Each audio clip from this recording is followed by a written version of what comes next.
Buenos días, queridos amigos, nuevamente aquí en mi canal Germán el Juglar del siglo XXI. En un capítulo anterior les hablé del auge de la Armada Española del siglo XVIII, promovida por la acción del Marqués de Ensenada. Hoy voy a hablarles de su caída y posterior resurgimiento, ayudada por su destructor.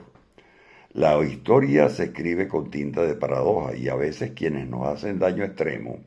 en algún momento dejan de hacerlo y se convierten en benefactores. También quienes a veces nos ayudan pueden llegar a convertirse en enemigos acérrimos y detractores. Exactamente igual sucede con las relaciones entre los estados soberanos. Entre estas históricas rivalidades destaca una que existió entre Inglaterra y España por el dominio de los mares después del descubrimiento de América en el siglo XVI, en el siglo XV, y que las enfrentó con el fin de garantizar a sus armadas el control de la seguridad de las operaciones marítimas con las posesiones de ultramar y también la defensa de sus líneas de costa. Y fue precisamente la Armada inglesa la que acabó con el poderío naval español, que para el momento de la batalla de Trafalgar, el 21 de octubre del año 1805, a comienzos del siglo XIX, se encontraba en condiciones deplorables. La epidemia de fiebre amarilla había azotado Andalucía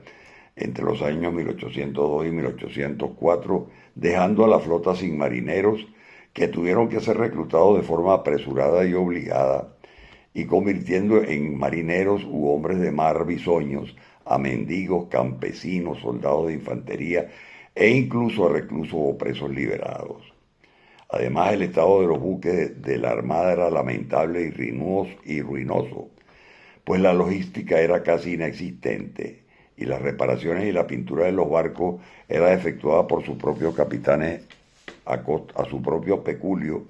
para evitar la deshonra ante sus aliados capitanes franceses.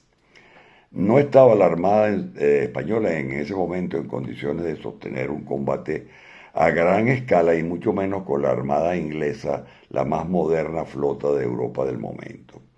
El general José de Mazarredo Salazar Muñatones llegó a comentar lo siguiente, cito: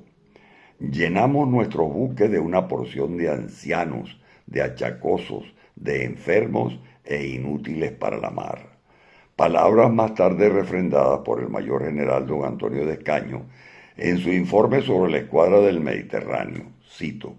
esta escuadra hará vestir de luto a la nación entera en caso de un combate, labrando la afrenta del que tenga la desventura de mandarla. Ambos reflejan el pesimismo que los máximos mandos españoles tenían antes de Trafalgar. Lo mismo habían sugerido que no se presentara combate, sino que se esperara en puerto el paso del invierno para que la armada inglesa se desgastara en la mar durante el bloqueo, soportando las tormentas. Pero la insistencia y las presiones por parte de los aliados franceses hizo que se desestimara esta propuesta y que se presentara batalla. Adicionalmente, los mandos de la Marina francesa de aquel momento, segunda en importancia después de la inglesa, con barcos modernos y potentes, estaba comandada lamentablemente por una oficialidad inexperta que había sustituido a aquellos profesionales ajusticiados por la Revolución Francesa debido a sus orígenes aristocráticos. Y además las tripulaciones de estos barcos franceses también eran muy inexpertas, compuestas en su mayoría por soldados del ejército de tierra que Napoleón Bonaparte había dado como prioridad a sus ejércitos. Por el contrario, la Armada inglesa estaba integrada por más de 100 navíos y comandada nada más y nada menos que por el célebre y competente vicealmirante Horacio Nelson. Además, sus tripulaciones estaban compuestas por marinos profesionales, con varios años de salitre en sus hombros y con una amplísima experiencia en el combate naval. Ya antes de Trafalgar habían derrotado a españoles y franceses en Cabo San Vicente, en el Algarve portugués en 1797, en la batalla de Abuquira en 1798 y en la costa mediterránea en la costa de Cabo Finisterre en el año 1805. La derrota en Trafalgar frustró la intención de los franceses de invadir o al menos bloquear a Inglaterra, y el Lord del Almirantazgo británico John Jervis lo dijo con sorna en 1801.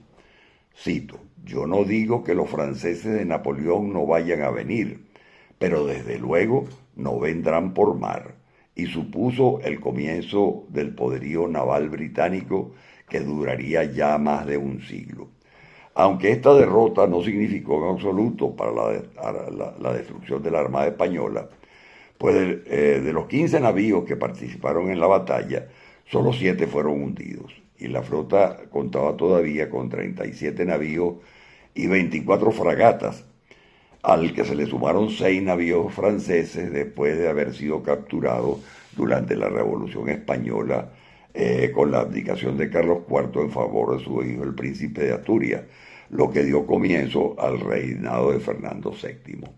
Pero luego la invasión napoleónica a España hizo que todos estos navíos se pudrieran en los puertos españoles durante la Guerra de Independencia,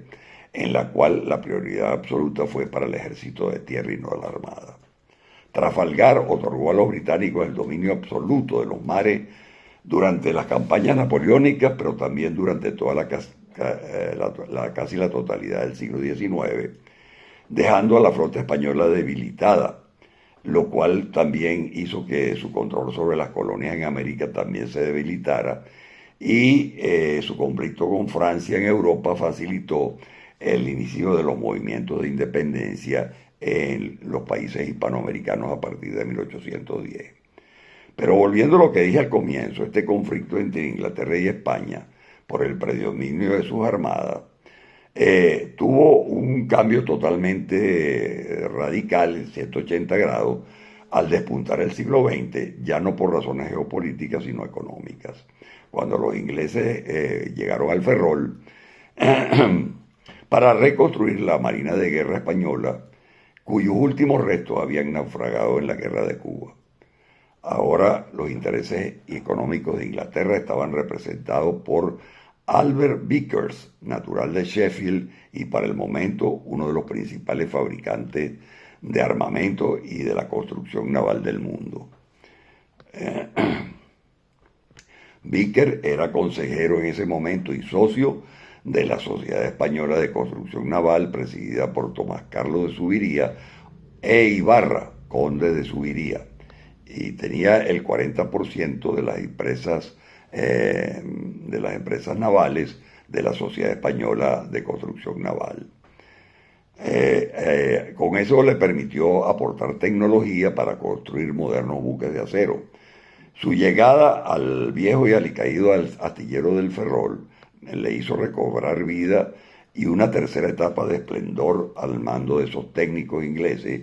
que ocuparon el 80% de los cargos de dirección. Al marcharse los ingleses como consecuencia del comienzo de la Primera Guerra Mundial, los gallegos ya habían aprendido rápido y asumieron la dirección del astillero, que continuó trabajando a pleno rendimiento hasta la depresión de los años 30. Casualmente, los artilleros ingleses Vickers Armstrong tuvieron una participación destacada en la modernización de la Armada venezolana de los años 50, ya que una reciente investigación realizada en el British Public Records Office